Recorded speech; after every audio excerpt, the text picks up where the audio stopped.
Hello, in this video I'm going to show you how you can calibrate your horizon level on your DJI Osmo 360.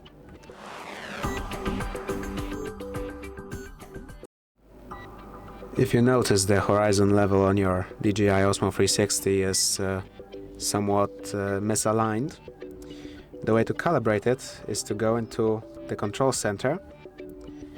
In here, tap the settings button and scroll down until you see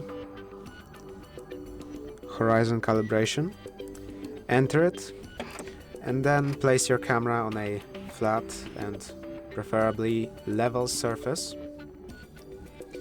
in order to start calibration, and then tap confirm. Of course you want to do this without the camera protector, but place it down, tap on confirm and just wait for a bit. Do not touch the camera, don't shake it.